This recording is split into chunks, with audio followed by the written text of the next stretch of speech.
फिर हमने पिछले एपिसोड में देखा था कि लिंगयू यानशी के पास दोस्ती करने के लिए आता है और यानशी भी दोस्ती के लिए मान जाता है। लिंगयू के जाने के बाद यूनिंग यानशी के पास आती है और कहती है कि यानशी, मुझे लगता है कि तुमने लिंगयू को अच्छा सबक सिखाया।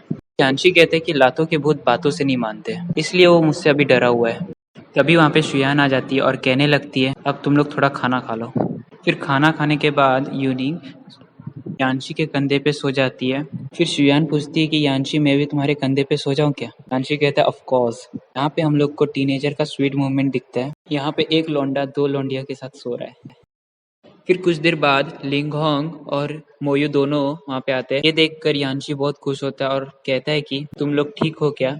लिंगहोंग कहता है कि हम लोग ठीक है। यानशी कहता है कि तुम लोग को रास्ते में कोई ब्लैक मास्क मैन मिला क्या? तो लिंगहोंग कहता है कि हम लोग को वैसा कोई आदमी नहीं मिला। फिर लिंगहोंग पूछता है यानशी से कि यहाँ मैं जो सुन रहा हूँ वो सही बात है क्या? चूजियान टीचर ही को फंसाए क्या? तो यानशी कहता है हाँ। फिर उसके बाद लिंगहोंग कहता है कि तुम लोग अभी आराम करो, हम लोग जा रहे हैं। फिर हमें सुबह का सीन दिखाया जाता है जहाँ पे एक लड़का खाना बना रहा होता है। यानशी मेडिटेशन कर रहा होता है। तभी यानशी को खाने में से जहर का सुगंध आता है। यानशी सबको कहता है कि खाना नहीं खाने के लिए, सबको बताता है कि इसके अंदर जहर है। टीचर लिन ही कहता है कि रात में तो कोई यहाँ पे आया नहीं, तो इस खाने में जहर पड़ा कैसे, और ये तो एकदम फ्रेश है। यानशी कहता है इसमें डरने की बात नहीं है, इसका एंटीडोट हमारे पास है। यानशी एक पेड़ के पास जाता है और उधर से घास निकालता है और कहता है कि अगर हम इस घास के साथ खाएंगे तो हमारी जहर वो मिट जाएगी। लिंगहोंग आता है और कहता है कि यानशी, तुम तो बहुत तेज हो। यानशी भी बाकी सभी टॉपर की तरह बोलने लगते कि ये तो मैंने एक बुक में पढ़ा था। तो लिंगहोंग यानशी से कहता है कि तुझे क्या लगता है इस खाने में किसने जहर डाला होगा? तो यानशी कहता है कि मुझे नहीं पता। तो लिंगहोंग कहता है कि मुझे लगता है कि हम में से ही किसी एक ने डाला होगा, कोई या टीचर या कोई स्टूडेंट। तो यानशी कहता है कि तुम्हारी बात सच भी हो सकती है।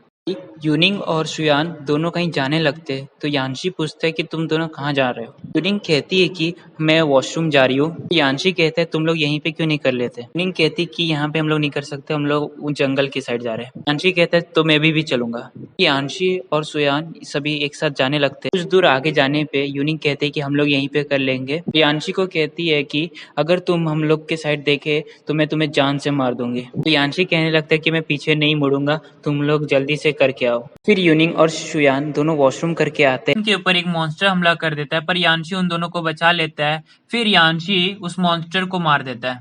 फिर यानशी बताता है कि इस मॉन्स्टर को हिडन किलर कहा जाता है। इसको बनाने के लिए 5 लेवल का आदमी होना चाहिए। उसको मारने के बाद उसके सोल के पावर से इसे बनाया जाता है, पर ये सिर्फ 1 ही घंटा तक रह सकता है। फिर सीन शिफ्ट होता है और हमें दिखाया जाता है कि सारे टीचर और स्टूडेंट को टीचर चूजियान बांध के रखा रहता है। टीचर चूजियान कहता है यानशी को कि तुम आ गए। लिंगहोंग कहता है कि तुम सब चले जाओ वरना ये तुम लोग को मार देगा। टीचर चूजियान उसको एक छोटे से बॉल से हिट करते। उसके बाद टीचर चूजियान कहता है कि तुमने इस हिडन किलर की पावर देखी ली। कहता है कि मैंने ऐसे ही 2 हिडन किलर इनके सामने रख दिया, अगर तुमने कुछ भी चालाकी की तो मैं सबको एक ही बार में खत्म कर दूंगा।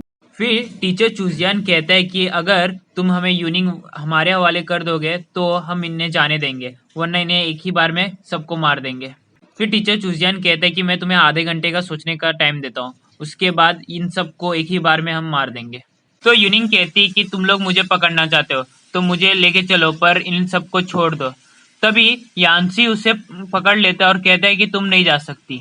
ये देखकर टीचर चूजियान एक बच्चे को मार देता है। ये देखकर यानशी को बहुत गुस्सा आता है और फिर यूनिंग को कहता है कि तुम टीचर को संभालो और मैं इन 2 हिडन किलर को संभालता हूँ। वहाँ पे टीचर और यूनिंग में फाइट हो जाता है। यानशी एक हिडन किलर को स्टार मार्शल पावर से हरा देता है और दूसरे को अपनी त्रिशूल से हरा देता है। फिर हमें दिखाया जाता है कि टीचर और यूनिंग दोनों जन फाइट कर रहे होते हैं, जिसमें यूनिंग टीचर पे भारी पड़ रही होती है। टीचर चूजियान वहां से भागने के लिए पॉइजनस स्प्रे छोड़ देता है और वहां से भाग जाता है, पर यानशी उस गैस को डिस्ट्रॉय कर देता है। फिर यानशी सभी टीचर और स्टूडेंट को बचा लेता है। फिर शुयान यानशी के पास आती है और कहती कि अब क्या करें हम लोग। यानशी कहता है कि मुझे पता चल गया कि ये जासूस कौन है। कहती कि यहाँ पे कोई जासूस है। तो यानशी कहता है कि हाँ मुझे पता चल गया है कि कौन है, पर मैं थोड़ा सा कंफ्यूज हूँ कि वह हम सबसे ताकतवर है और हमें आराम से हरा सकता है। तो शुयान कहती है कि वो जब हम सबसे ताकतवर है तो हम सबको उसने मारा क्यों नहीं। यानशी कहता है कि उसका सिर्फ मकसद होगा यूनिंग को किडनैप करना और बाकी सबको चोट नहीं पहुंचाना चाहता होगा। वो अपनी पहचान किसी को बताना नहीं चाहता होगा और आज का वीडियो यहीं पे ख़त्म हो जाता है।